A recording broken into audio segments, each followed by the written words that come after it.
بسم الله الرحمن الرحيم waxaan ku soo dhaweynaa xarunta baafo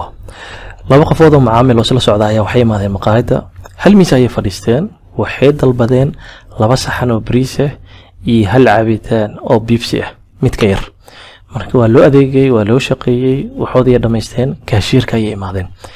marka anaga waxaan u haysanay lacagtan $3.15 macnaafaadka la socdo in hal qof oo bixinayo marka waxay dhahay warnimayo saas maahan mid kamid wuxuu yiri aniga saxan bariis oo kaliya cunay lacagtiisa iska bixinaya ninka kalena wuxuu yiri aniga waxa cunay saxan bariis iyo cabitaanka aan qabo lacagtiisa aan bixinayo marka lacagti way kala tuurayaan in kasta wuxuu cuno bixinaya marka waxa rabnaa in nin kastaba lacagtaas oo bixinaa si gaar ah oo qabana boonadiisa aan u daabacno marka xasamaynaya tushtusha shiraha martaabanaya inta wax ka dambeey split amarkaas ay isticmaalaya waxaan ka bilaabayaa bariiska ninka saxanka bariiska qaabay oo lacagtiisa bixinaya ay hal mar gujinaya isla markiiba dhinaca fiirisid saxan bariisa iyo waliba faadka ayaa soo galayo ka bacdina waxaan taabanayaa payment ayaan taabanayaa qofkaas lacagtii uu bixiyay EFC inuu ku bixiyaan ka dhigayna EFC ayaan soo qabanaya isla markiiba waxaan taabanayaa valid markaan taabto dhinaca fiirisid hal saxan oo bariisa $1 iyo waliba faadkii ayaa la socdo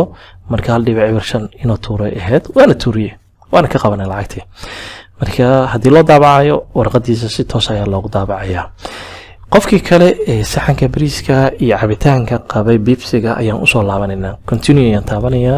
waxaan soo qabanayaa saxanka bariiska iyo bibsiga isla markiiba hore ka soo galay wuxuu noqonayaa qofkan inuu bixiyo 2.10 paymentiga ayaan taabanaya waxaan ka soo qaadaynaa idahab inuu ku tuuray idahab ayaan soo qabanaya inta wax ka dambeeyay validate ayaan taabanaya asagana waxa loo xisaabiyay saxan bariis iyo cabitaankii uu caabay waxay noqonaysaa 2.10 maclaafaad ayaa la socdo inta wax ka dambeeyo warqadiisa waa loo daabacayaa si uu arko wixii uu cunay lacagtii uu bixiyay taas ayay waxay noqonaysaa marka in labada qofood sidii aan ku dhameeyno ni order dan taabano waxa hadda noo diyaar marka in aan miiskaas dadka kala soo fadhiistay inaan la macaamili karno